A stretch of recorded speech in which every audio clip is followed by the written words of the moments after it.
Karen called police on my ranch, not knowing I'm the sheriff.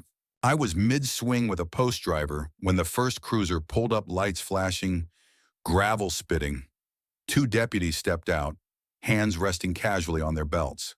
I raised an eyebrow. Not because I was surprised. I'd already been warned. Karen had called the sheriff's office on me. Again, claimed I was operating unauthorized livestock machinery on my own land. The same land my family's owned for 4 generations.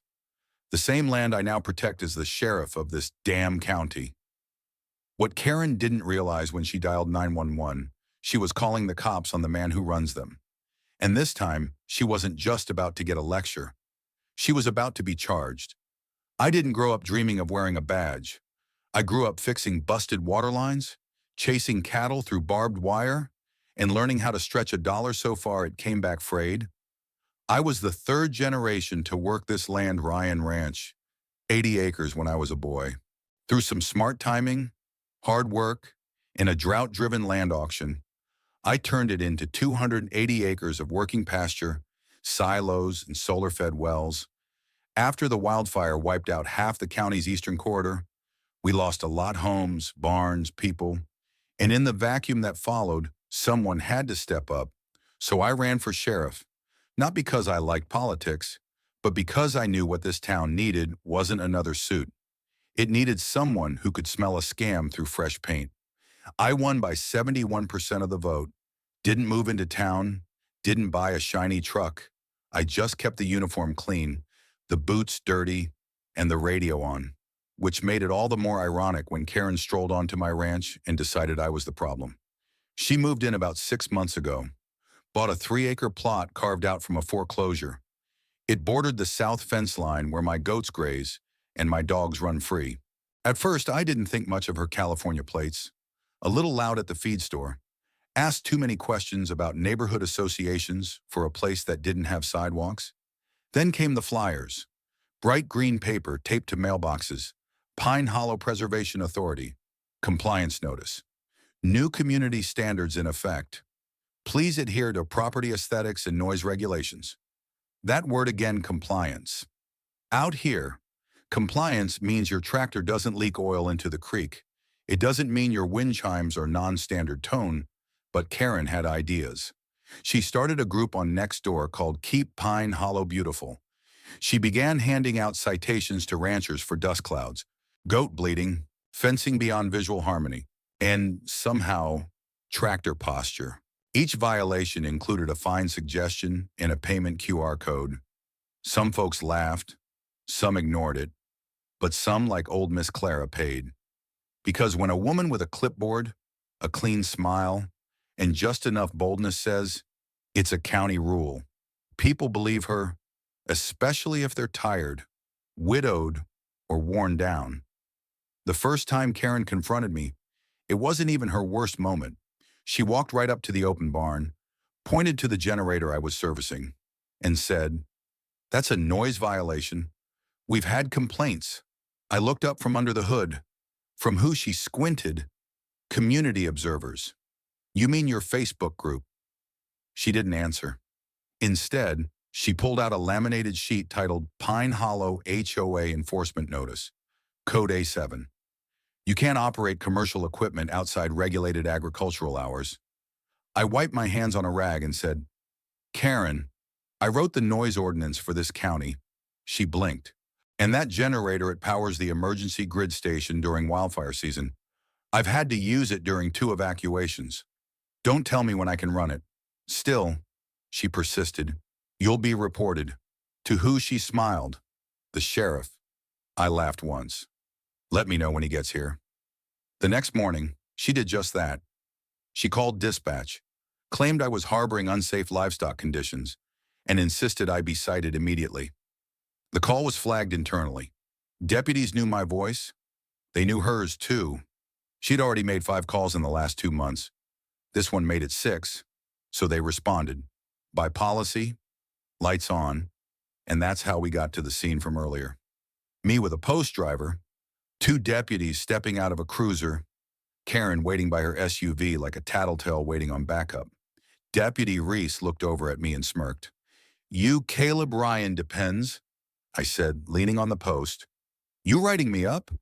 Reese winked. Only if the goats start resisting. Then he turned to Karen.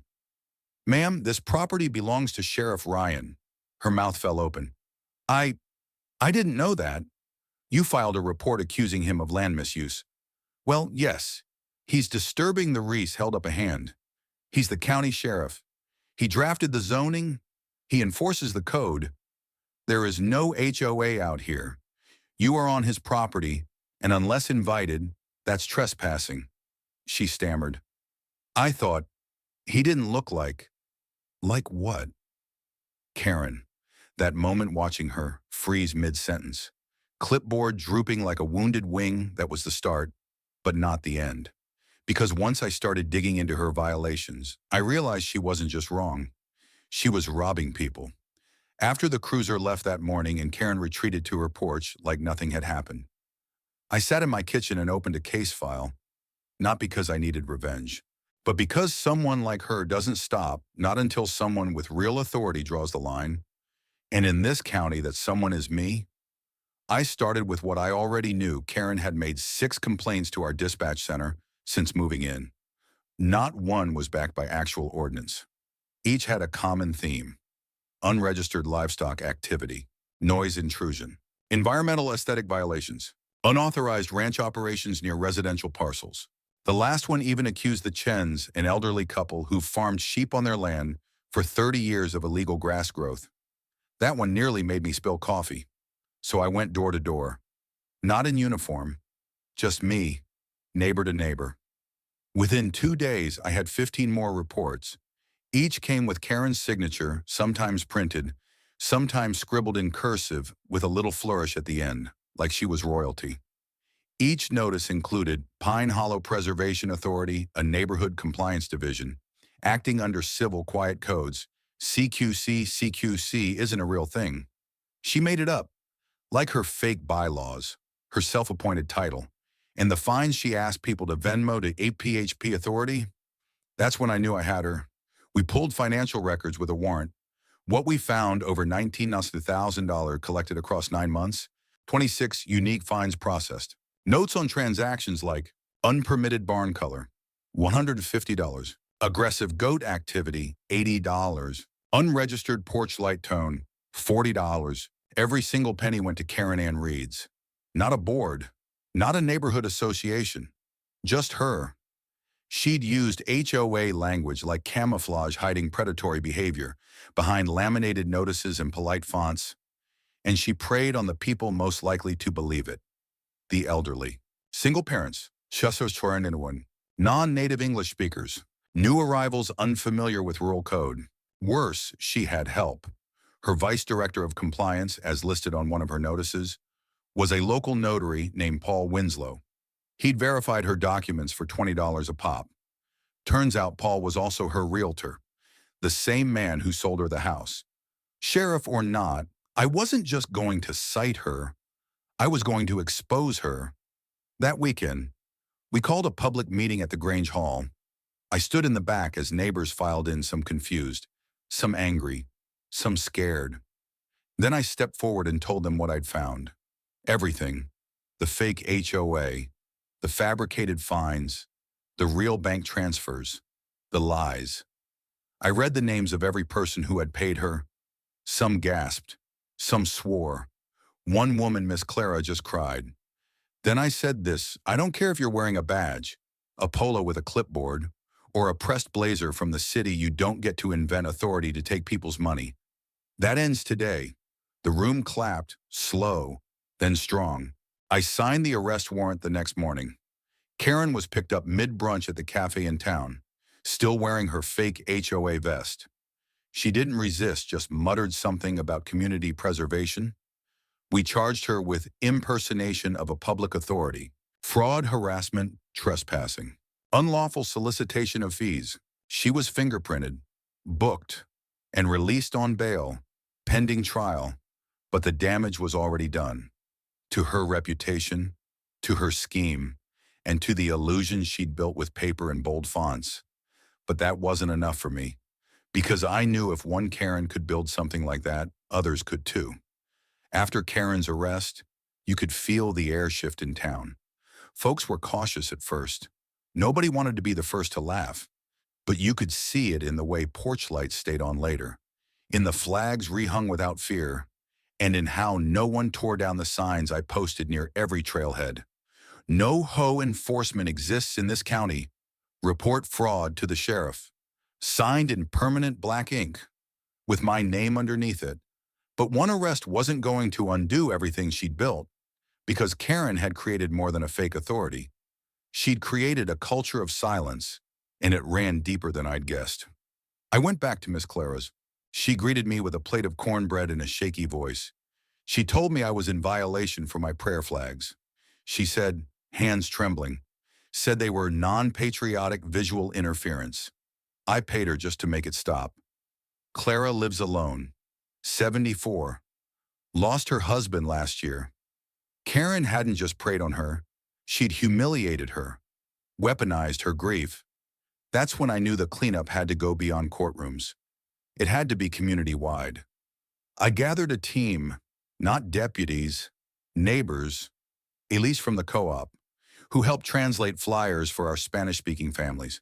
Bo Chen, who offered up his barn for town meetings. Travis, my ranch hand, who printed flyers on his own dime. And even Pastor Reese, who used Sunday service to preach about false authority and righteous rebellion. We called ourselves the Fence Post Coalition, symbolic, sturdy, rooted in land and truth. We went block by block, handing out legal info sheets, know your rights cards, Tarina Marsuri Tuntarina Washington, copies of the county zoning map, and a QR code linked to a list of registered HOAs. Karen's wasn't one. But the biggest change was the town hall vote. I proposed an ordinance that would require all HOA notices in this county to include a state registration number, all fines to be vetted by a licensed mediator before enforcement, and criminal penalties for anyone impersonating a regulatory entity. The opposition, none. It passed 9-0. Karen's trial drew a full house. She arrived in a gray blazer, no clipboard in sight. Her attorney tried to paint her as a misguided civic activist. The judge wasn't buying it. One by one, victims took the stand. Clara, the Chens, a mother who paid $300 because Karen told her autistic son's therapy trampoline was unapproved equipment. The jury came back in 2 hours guilty on all counts. She was sentenced to 14 months of probation, 300 hours of community service, none of it HOA related, and full restitution, $20, $140 spread across 19 households. She vanished after that, sold the house, left in the night, no goodbyes, just silence. The same silence she used to rule with. But that silence now, it belonged to us, because we took it back. Karen left Pine Hollow the way she arrived, loud, unwanted, and forgetting the land beneath her feet. But her exit wasn't the end. It was the beginning of something better. The first spring after the trial, the whole town turned out for our county fair. No clipboards, no aesthetic notices, just pies, music, and laughter that didn't sound restrained anymore. The Chens brought lamb stew, Miss Clara won first place for her prayer flag quilt, and Elise's boy finally got to bounce on his trampoline blue ribbon tied to the top. Nobody asked for permits. Nobody whispered about code violations, because now everyone knew better. That ordinance we passed, it became a statewide model. Cities from 4 counties reached out asking for copies. Even the regional planning board cited our case as a turning point in rural civic protection. Funny how one fake fine about a wind chime can start a wildfire of reform. I stayed on as sheriff, but I handed over more responsibility to the deputies. Not because I was tired, because it was time to plant seeds, not just pull weeds. We launched a civic integrity night once a month at the Grange Hall. Folks brought coffee, questions, and bad copies of fake violation letters they found in their mailboxes, and we answered them, together. One night, a kid from the high school asked me, "Why didn't you just kick her off your land that day?" I smiled. Because power without proof is just noise. But when you show people the truth and let them see it with their own eyes, that's when it sticks. The sign still stands at the entrance to my ranch. Painted wood, hung between two cedar posts.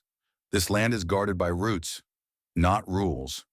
Come honest, or don't come at all. Karen tried to turn our land into a little kingdom, but we reminded her, out here, respect is earned. It doesn't come in a folder. It doesn't ride on fear. It rides on knowing the land, knowing the people, and knowing when to stand your ground. Call to action. If someone's tried to fine you, silence you, or shame you under the name of compliance, ask who gave them that power. Ask to see the law. And if they can't show it, show them the door. Because community is not built on fear. It's built on fences we agree on, voices we raise together, and the courage to say no, not here, not anymore.